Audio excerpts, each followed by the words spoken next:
Hey, I'm Kate. My story ain't like the ones you're used to. It's a bit rough around the edges, kinda like me, I guess. See, I was 5 when my dad decided he'd had enough. Just up and left one day. My mom, Clara, well, she didn't take it too well. Can't say I blame her, but I sure as hell got the short end of the stick. Kate, do your damn chores. Clara's voice would cut through the silence of our small, cluttered house like a knife. She had this way of making me feel like I was nothing but a burden. I'm doing them, Mom. I'd shoot back, trying to keep my voice steady. I learned early on that talking back only made things worse, but sometimes I couldn't help myself. She'd just scoff, muttering something about me being just as useless as my dad. That stung. I didn't even remember him that well, but according to Clara, I was his spitting image, a constant, living reminder of the man who left us. Most days, she'd be out, trying to scrape together a life for us, or that's what she claimed. I spent a lot of nights alone, or worse, with her friends who barely tolerated my presence. Keep an eye on Kate, she'd say, as if I was some pet she couldn't be bothered to care for. The few times she was home, affection was in short supply. A head pat here, a distracted there as I tried to tell her about my day. It was like talking to a wall. One evening, I tried to hug her. I just wanted to feel like her daughter, you know? She stiffened up and pushed me away.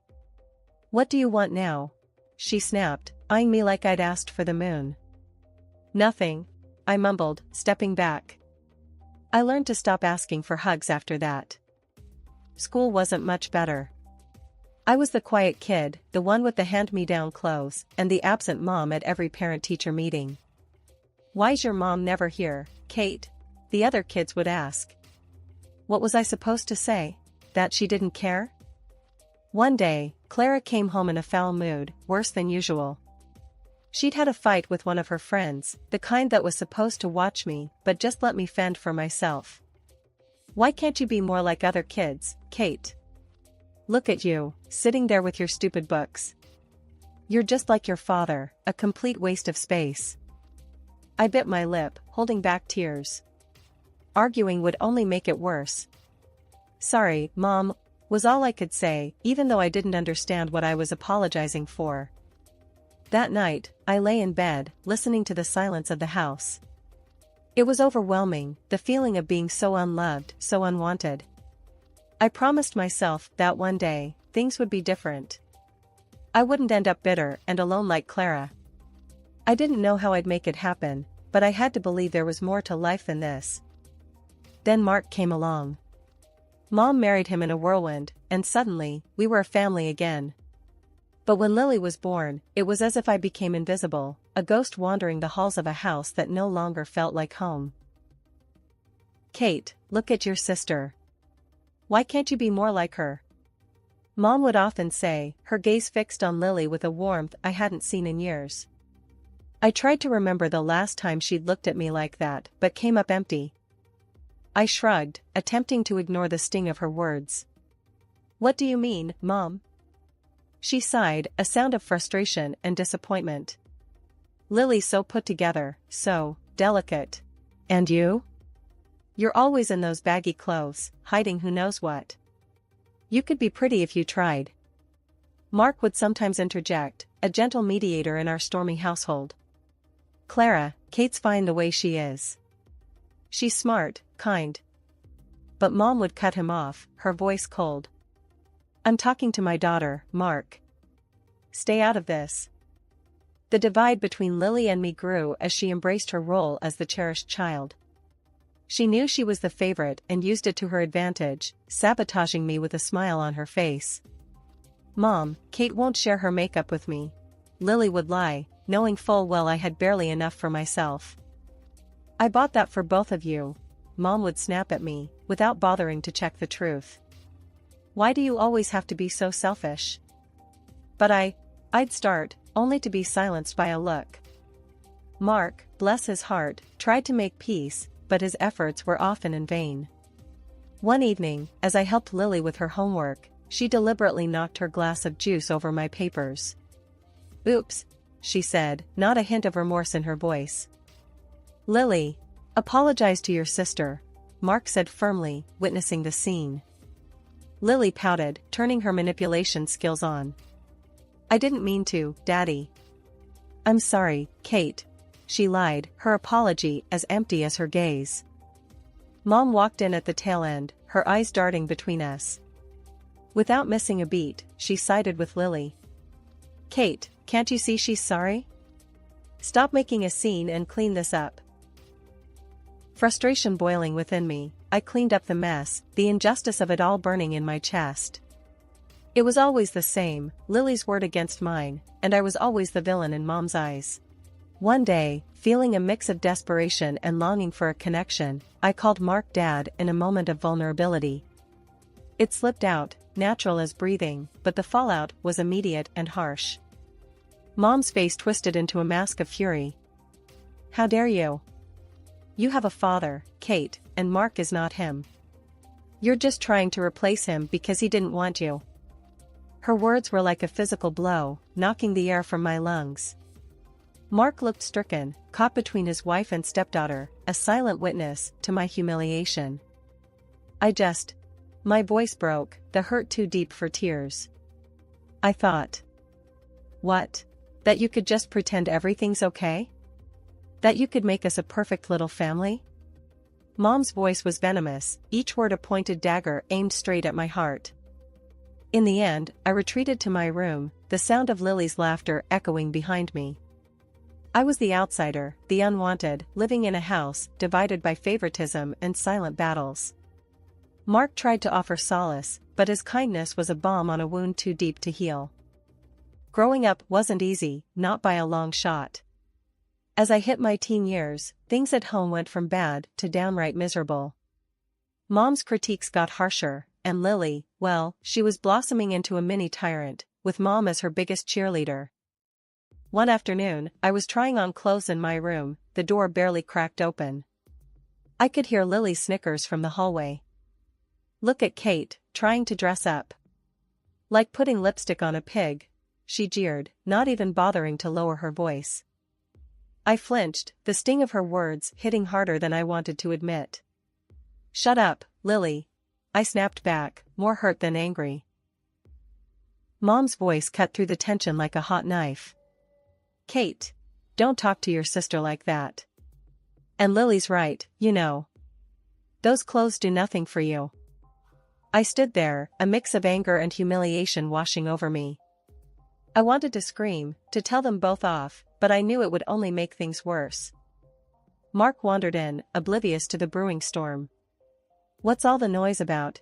He asked, looking between us. Lily's just being her usual charming self, I muttered, my voice dripping with sarcasm. Mark sighed, a look of resignation on his face. Girls, can't we all just get along for once? Tell her to stop picking on me, then, Lily whined, playing the victim like she always did. I'm not the one starting things, I protested, but it fell on deaf ears. Mark just shook his head and walked away, leaving me to fend for myself yet again. The next day at school, I overheard some kids talking about a party. For a fleeting moment, I entertained the idea of going, of being normal, for a change. But then reality crashed back in. I couldn't bring anyone home. Mom would make sure any friend or boy I liked would run for the hills with her comments. One evening, Mom was on one of her tirades about my appearance. You could be pretty if you actually tried, Kate. Look at Lily, she takes care of herself. I was at my breaking point. Why do you always compare me to her? I'm not Lily. Mom just rolled her eyes. Because she sets a good example. You could learn a lot from your sister. The words felt like a slap in the face. It was always Lily, always about how perfect she was and how I just couldn't measure up. I stormed off, my heart pounding in my chest. Alone in my room, I let the tears come. It was clear I was the odd one out in this family, the constant disappointment. And no matter how hard I tried, it felt like it would never be enough. Finding love should have been exciting, right? For most people, maybe, but for me it felt like walking through a minefield blindfolded. After everything at home, I was hungry for a bit of tenderness, something real and warm. But every time I thought I found it, boom, everything blew up in my face. I met Jake at work. He was funny, had a killer smile, and didn't seem to mind my awkwardness. We hit it off, and for a minute there, I thought, hey, maybe this could be it. One night, I decided to bring him home, thinking it'd be safe. Big mistake. Kate, who's this? Mom asked, eyeing Jake like he was some bug she found under the sink. This is Jake, Mom. We work together, I said, trying to keep my voice steady. Jake reached out, all polite and smiling. Nice to meet you, ma'am. Mom just nodded, her smile tight. Once we sat down, it started. It was like she had a radar for my vulnerabilities. So, Jake, Kate's not much of a looker, but she's got a good heart, I suppose. Keeps her room clean. That's something, right? Mom's voice was all sweet poison, her words slathered in fake honey. I could feel my cheeks burning, my heart sinking. Jake looked at me, confusion and pity in his eyes. That look, it just about killed me. Actually, I think Kate's great. Really smart and funny, Jake said, trying to defend me, but Mom wasn't having it. Oh, sure. But you know, boys always gotta be careful. Girls like Kate, they get clingy, think every date means wedding bells.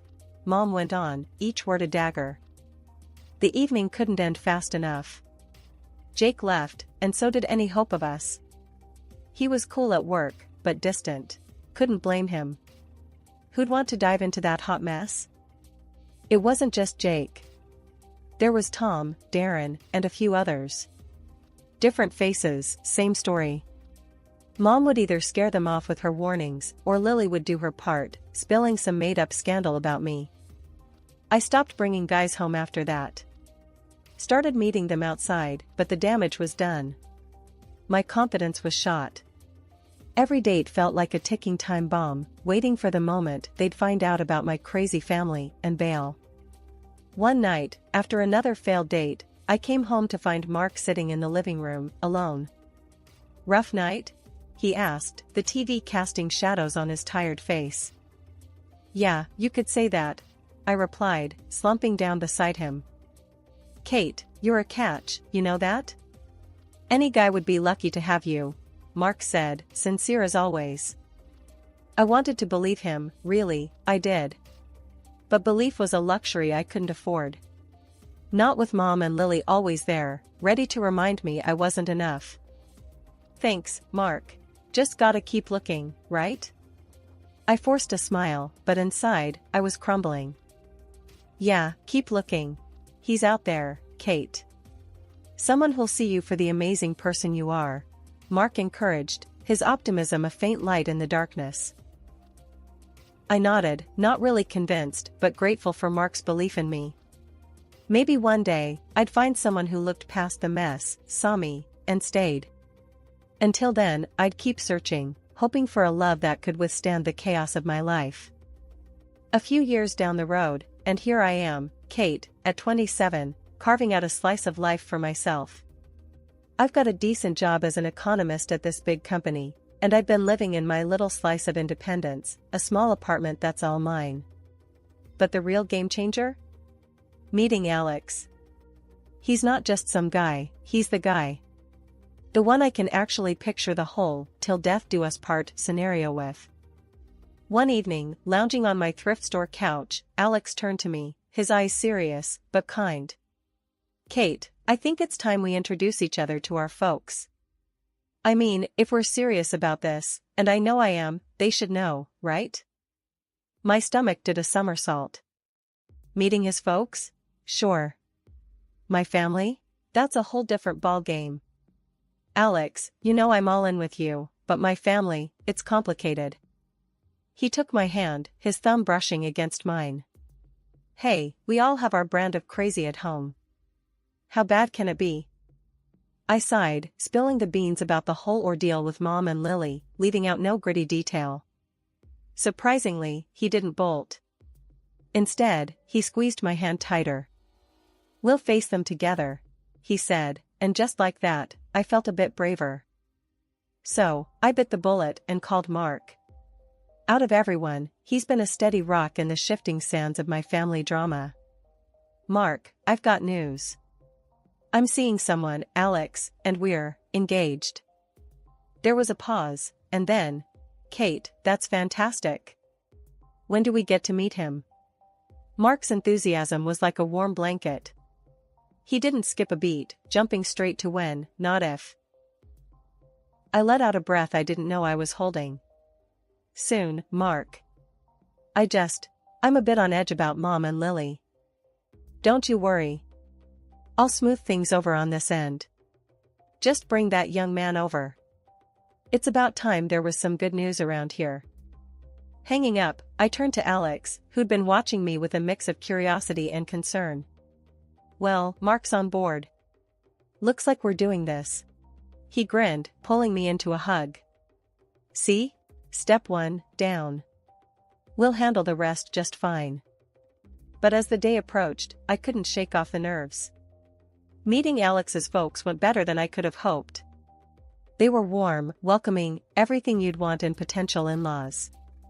It gave me a sliver of hope, maybe too much. Now, as I paced the length of my living room, I tried to muster that same hope for the upcoming dinner at my family's house. Alex, ever the optimist, assured me it'd be all right, but deep down, I knew the storm that was brewing. It was going to be a showdown, my past against my future. But with Alex by my side, I felt a tad more courageous. Still, I couldn't help but run through every possible scenario, each ending more dramatic than the last. "Kate, it'll be okay," Alex said, catching me mid-pace and pulling me into his arms. "Whatever happens, we're in it together." The air was thick as Alex and I approached my mom's house, both of us bracing for what was coming. Little did we know, the evening had a twist in store. "Kate, Alex, finally," Mom greeted us at the door, her usual frostiness replaced by a warmth that felt out of place. As soon as we were settled and introductions were out of the way, the bomb dropped. "So, Alex, Kate tells me you're quite the big shot, director of your company and all," Mom said, her eyes lighting up in a way I hadn't seen in years. Alex, ever humble, just nodded. "Well, I wouldn't say big shot, but yeah, I've worked my way up." That's all it took. Suddenly, Mom was all smiles and praises, hanging on Alex's every word. The transformation was almost comical if it wasn't so painfully obvious. Dinner was served, and the atmosphere had done a complete 180. Mom was laying it on thick, every other sentence aimed at showcasing how wonderful our family was, especially Lily. "Lily's just been accepted into the honors program at school," Mom boasted, shooting a look at Alex as if to say, "See, we're a family of achievers." Lily ate up the attention, adding her own embellishments. "Yeah, I've always been top of my class. I guess it runs in the family." I couldn't help but roll my eyes. Alex gave my hand a squeeze under the table, a silent show of solidarity. Mark, bless him, tried to keep things balanced, mentioning some of my achievements, but Mom steamrolled over him, redirecting the conversation back to Lily and, whenever possible, Alex's impressive career. As the night wore on, Mom's tactics became even more transparent. She was laying the groundwork, trying to cement a bond with Alex, presumably to ensure her place in what she saw as our newfound fortune. "Alex, you must come from a very driven family. It's so important, don't you think, to instill those values in our children?" Mom said, her gaze flitting between Alex and Lily. Alex, to his credit, handled it with grace. "Absolutely. Hard work and integrity go a long way," he replied, deliberately including me in the conversation with a look. As we made our excuses to leave, Mom was all but hanging off Alex, insisting we visit more often. "You must come for dinner again soon, Alex. It's been such a pleasure," she gushed, practically ignoring me as we said our goodbyes. Once in the car, Alex let out a low whistle. Wow, that was something else. Your mom really knows how to lay it on thick. I sighed, leaning back in my seat. Yeah, sorry about that. She sees what she wants to see. Alex took my hand, giving it a reassuring squeeze. Hey, we're in this together, remember? No amount of schmoozing from your mom can change that. The day after the dinner, I was still reeling from Mom's performance when my phone buzzed. It was Alex, and he sounded weird, like he was trying to stay calm but was struggling. Kate, you're not gonna believe this. Your mom, she called me. Alex started, his voice tight. I froze. Called you? How did she even get your number? He sighed. Found it on some work documents you left at their place, I guess. But listen, what she said, it's insane. My heart sank. What did she say, Alex? She asked me to leave you. To marry Lily instead. He blurted out, and I could almost hear his disbelief through the phone. I felt like I'd been punched in the gut. She what? The words felt surreal, like we were talking about someone else's life, not ours. Yeah, I know. It's messed up. But Kate, I have an idea. We can expose her, show everyone what she's really like, Alex said, a determined edge to his voice. Fast forward, and I'm sitting in a cafe, wig and sunglasses on, heart pounding as I watch Alex and my mom at a nearby table. The conversation flows, with my mom laying out her absurd proposal like she's negotiating a business deal, unaware of the dictaphone hidden in Alex's jacket. As the meeting wraps up, my mom leaves the cafe, all smiles and confidence. I watch her go, shaking my head. This was a woman I no longer recognized, a stranger wearing my mother's face. Alex joined me, his face a mix of concern and anger. You okay, Kate? I looked up at him, my decision clear. Yeah, I'm okay. Let's go home. We have a wedding to plan. The day had come for truths to be laid bare, for masks to fall off, revealing the raw reality underneath. I walked into my parents' house, not as the Kate they thought they could manipulate, but as someone who had seen through their deceit. As I stepped in, my mom greeted me with a smug smile, one that made my stomach churn. Well, look who decided to show up. Too bad Alex won't be joining us anymore, right? He's chosen Lily over you. She gloated, her voice dripping with false pity. Mark, standing beside her, looked confused, his eyes shifting between Mom, Lily, and me. What's going on here? He asked, his voice heavy with concern. I didn't respond immediately. Instead, I locked eyes with Alex, who had followed me in. We shared a silent nod, a mutual agreement that it was time to end this charade. Actually, Mom, Alex is here, I said, stepping aside to reveal him.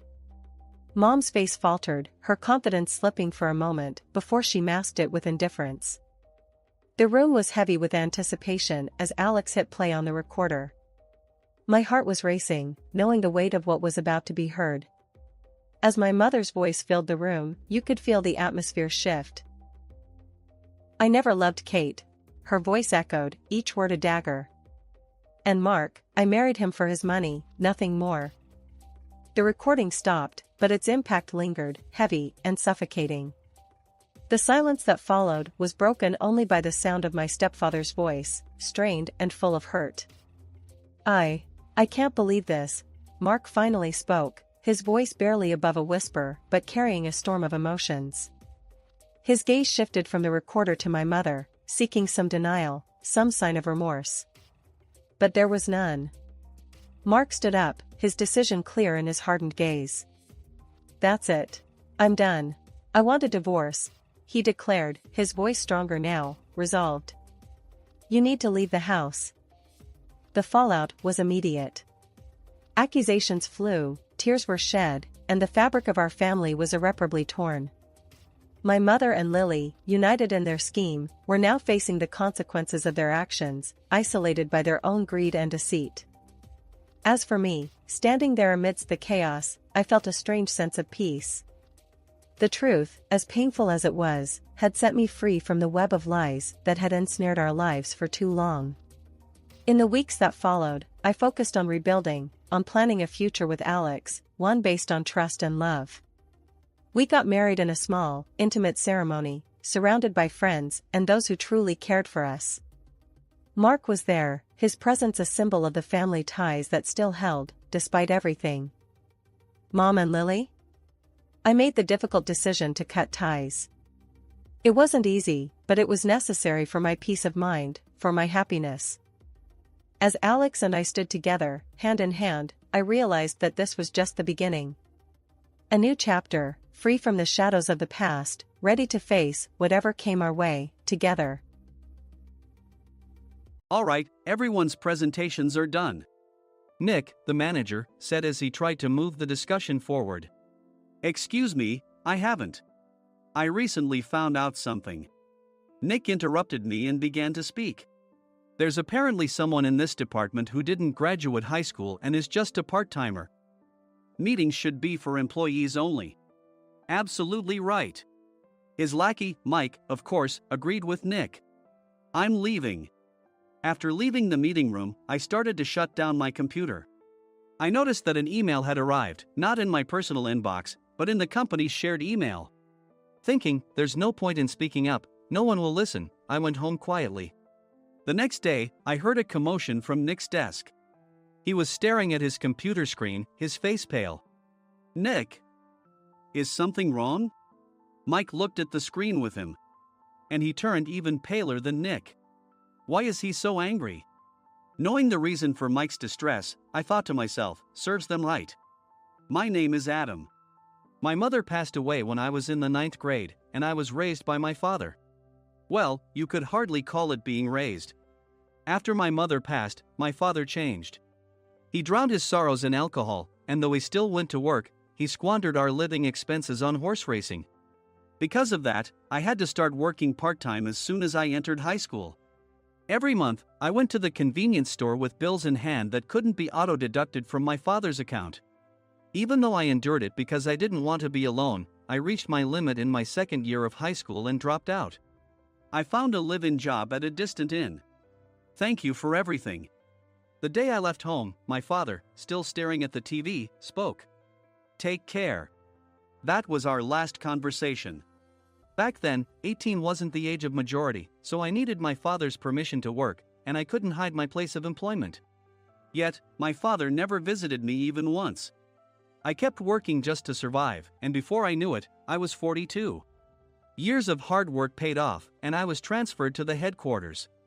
I was thrilled to be recognized by the company, as I thought I'd be working in the field until retirement due to my lack of formal education. Listen up. Our work can change the future of our employees. Don't drag us down. On my first day after the transfer, Nick, dressed in an expensive suit, spoke sternly. There was a reason for this. Our inn was located in a prominent tourist destination, known so well that everyone in the state could sing its commercial jingle. At its peak, we had 5 locations within the state. But that was long ago. Due to financial difficulties and aging facilities, only the place where I had worked for many years and the original establishment remained. I was prepared to lose my job anytime, but now there was a glimmer of hope. With the rise of social media, the tourist area where the inn was located started gaining attention again. Depending on how hard the sales department, where I was transferred, worked. We could either thrive or be forced to give up this prime location to the new hotel chains continuously popping up. For Nick, who had switched careers from another industry to strengthen our sales, this was a battle he couldn't afford to lose. I understood why he had to be strict. I will do my best. Nick sneered at my enthusiastic declaration. Did you not hear what I said? I'm sorry. I thought I was listening carefully. Out of habit from years of customer service, I apologized reflexively, though I had no idea what had offended him. Someone was watching me with a smirk. In this department, there are those who are expected to excel and those who have been shoved here because they have nowhere else to go. You are the latter. It was Mike, the section chief. He's 7 years younger, at 35. But he was called to headquarters much earlier than I was and had been moving around within the headquarters ever since. I'm not jealous, but I can't accept that he's my boss. Graduating from a prestigious university, he has an unusually high pride and caused many problems as a newbie. making things very difficult for me when I was the front desk leader. When I found out Mike was transferred to the sales department a month before me, I was disheartened. Mike is right. With just a middle school diploma, there's not much you can do. Don't even think about achieving results. As if I didn't exist, Nick remarked, "I'm thirsty." Mike eagerly ran to the coffee maker. It seems Mike is Nick's lackey. I regretted being happy about my transfer to headquarters, wishing I had stayed on site forever. Send a direct mail to every company on this list by the end of the day. Nick only assigned me tasks that even a new graduate could handle. What? There are over 1,000 companies. You want me to send to all of them by today? Yes, if you and your fellow misfits split the work, even those with nowhere else to go should finish by today. I glanced at the employees typing away expressionlessly.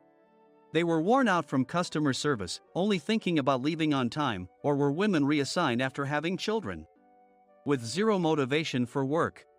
Even Sam, a new graduate from the same university as Mike, who was supposed to be among the expected achievers, had no enthusiasm for the job. Having joined the company wanting to do customer service. "I don't care what they say, I plan to quit any time," he said. Only Nick and Mike were highly motivated, making all the decisions between the two of them.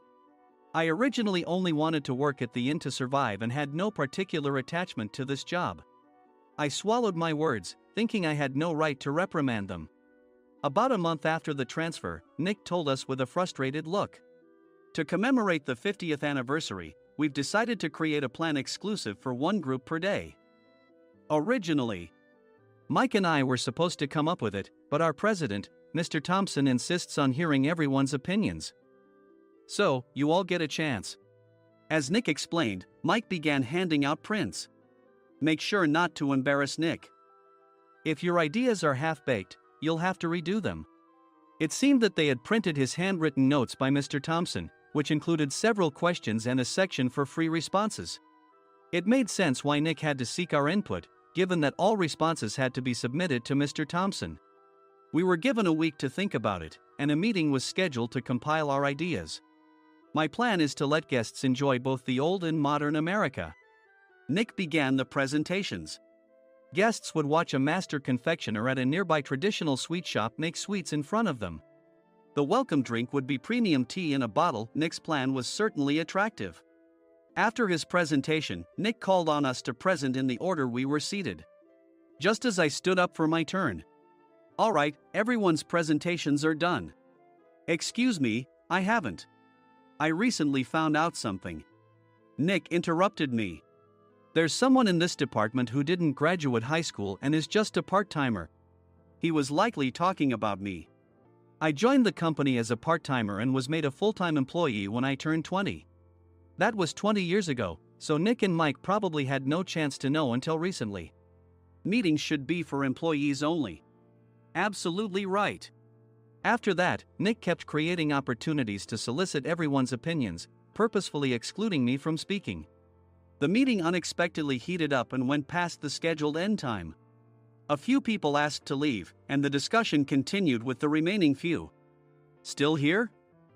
Normally, you'd leave in that situation. Though I had no attachment to the job initially, hearing kind words from customers made me want to make them happier. For someone like me, with nowhere to go, the inn was my home and customer service was my life. I felt pathetic about my current self. "I'm leaving." I left the conference room and started shutting down my computer. I noticed an email had arrived, not in my personal inbox, but in the company's shared email. Thinking no one would listen to what I had to say anyway, I quietly went home. The next day, while preparing the DM as instructed, I heard a commotion from Nick's desk. In his haste to stand up, he hit his knee on the desk. He stared at his computer screen, his face pale. "Nick? What's wrong?" Mike, thinking he should be the first to rush over, approached Nick while still wearing his coat. He peered at the screen with Nick. And he turned even paler than Nick. Why is he so angry? Who is responsible for this company? Nick, more irritated than ever, asked, and Mike answered without checking. Probably Sam. Sam wasn't there because he was attending a morning training session for new hires. Nick gave up on getting angry and returned his gaze to the screen. They were looking at an email that arrived right after the end of the working day yesterday. Apparently, no one, including me, had checked it before leaving. The email was from a large company that used us for their annual employee trips. The president and executives of that company also frequently used our services personally. President of the company, Mr. Mason himself, had declared that neither he nor his company would ever use our services again. Well, some companies cancel their employee trips or stop using our services due to financial struggles. Let's just move on. Mike kept wiping the sweat from his forehead with a handkerchief. Knowing why Mike was so agitated, I quietly watched their interaction. Do you know how much revenue we get from that company? We can find other guests to fill the rooms, but we'll lose the banquet costs, gift shop revenue, rental car fees, and more. Moreover, the gifts were supposed to be prepared by the traditional confectionery shop involved in Nick's proposed plan. If it's known that we incurred such a huge loss at this critical time, Nick's position in the company would be jeopardized. Nick took a deep breath, seemingly trying to calm himself. All right, Mike. Go to New York right now and apologize to Mr. Mason.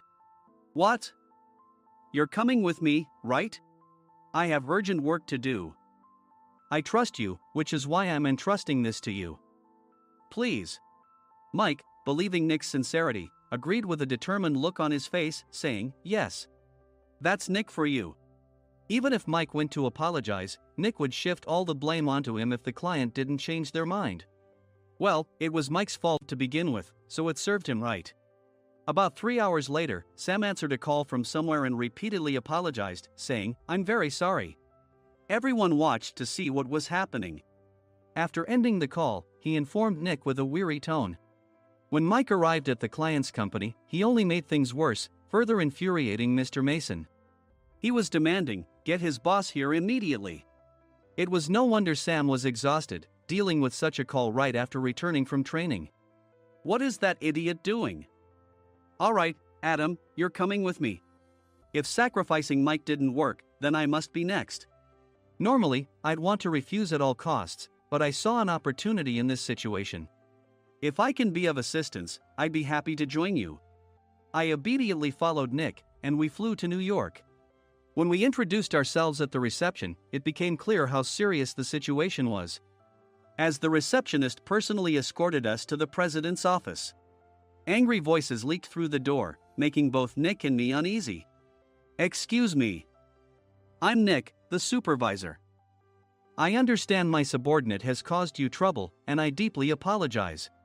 Nick, with his experience in the corporate world, knew enough to offer an apology before excuses. However, his customer service skills left much to be desired. I sighed as I saw Mike trembling like a small dog in the corner of the room. What kind of training are you giving your subordinates? Mr. Mason glared at Nick with a red face. The intensity of his gaze made even Nick take a step back. Regrettably, I joined this company only 2 years ago and was unaware of Mike's issues. I should have identified his shortcomings sooner. Indeed. I should have realized sooner. No sensible person would come to apologize and then give a lengthy presentation on the drawbacks of not using their in. Nick froze, his mouth slightly open. Suspecting the worst, I picked up the documents that had fallen to the floor. It seemed Mike hastily prepared these documents on the plane, listing the disadvantages. Disadvantage 1: if you change the venue for the company trip, employees might suspect it's for cost-cutting reasons, leading to a negative impression. Reading it aloud half-jokingly, Nick snatched the papers from my hand and checked the contents with a furious expression. Among the stack of documents was a receipt from a nearby convenience store's copy machine. I felt a pang of dread, hoping he hadn't shown the receipt as well. What do you think he said when I asked what kind of nerve he had to do this? I'm very sorry. Faced with the dire situation, Nick must have thought there was nothing left to do but apologize. In a voice smaller than I'd ever heard from him, he uttered words of apology. He said, I'm a Harvard graduate. I don't believe I said anything wrong. Mike! What have you done? Forgetting his plan to pin the blame on Mike, Nick yelled loudly, even in front of Mr. Mason. I didn't do anything wrong. You're still saying that? Look at him. Mike pointed at me with a shaking hand. I was assigned to headquarters in my 20s and now I'm a section chief. This guy only made it to headquarters at 42. Everything I've done proves I was right. So why are we losing the contract? Having said his piece, Mike collapsed to the floor. Of course. You were sent there because you had nowhere else to go. Mike never expected to hear such words from someone he looked down upon. He lunged at me, and Nick hurriedly stepped in to stop him. Mr. Thompson told me Mike is a quick thinker, and to take good care of him. There's no way he was pushed aside. Don't make things worse here. He didn't say quick thinker, he said only quick-witted, didn't he? I don't remember that part. I recalled the many troubles Mike caused when he was a newbie. When Mike was on the front line, his pride was so high that he never apologized to customers. Customer service, especially in our job, doesn't work alone. It brings both good and bad situations. If the front staff or housekeepers made mistakes, or the cleaning company didn't properly clean a room, one had to apologize to the customers regardless of personal fault. Mike, in such situations, would never apologize, insisting he wasn't at fault. This often angered customers, and as the front desk leader, I frequently had to apologize on his behalf.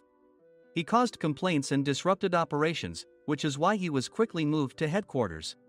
In departments where he didn't interact directly with customers, his quick thinking was beneficial and things went well. But it seemed his flaws were starting to show. Corporate reservations are supposed to be entered into the system by the sales representative. But a quick check yesterday revealed that more than 10 items were missing from the client's reservation. The handover document clearly stated what needed to be prepared. Why didn't you enter it into the system?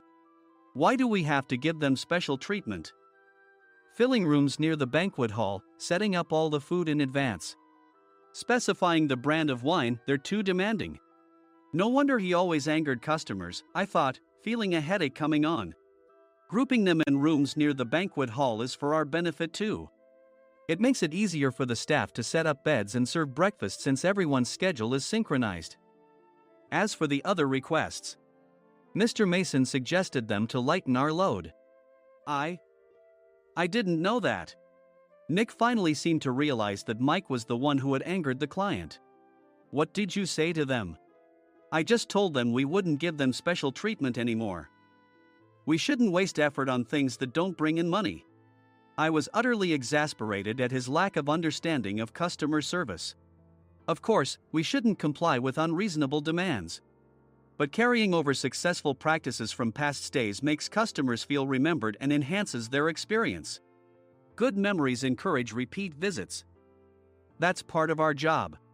I looked down at Mike, who was sitting on the floor. In our job, nothing is a waste. Mr. Thompson likely moved you to the sales department, hoping you'd finally understand this. How do you think he feels now that you've failed to meet his expectations? Mike, tears in his eyes, fled the president's office. I was amazed he still hadn't apologized. You have it tough, Adam. It's okay, we're all employees of the same company. I deeply apologize for this disrespectful incident. Especially after all the care you've shown us. If it weren't for you, Adam, I really would have stopped staying here. When I heard you were moving to the sales department, I was willing to reconsider if you handled it. Seeing us talk so amicably, Nick's face contorted. Do you two know each other? Adam's service is excellent. I always requested him specifically. Normally, we don't accept specific staff requests, but we made an exception for Mr. Mason, adjusting my shifts accordingly. He had personally stayed at our hotel just before my transfer, and during casual conversation, I mentioned, I'm moving to the sales department soon. If I hadn't told him then, things could have been much worse. Please continue to take care of us. I look forward to it. On the return flight, Nick awkwardly offered me a can of beer. It's still working hours. Of course, I had no intention of forgiving him for a single beer. Nick might try to pin everything on Mike and avoid any consequences. While pondering this, a startling fact came to light.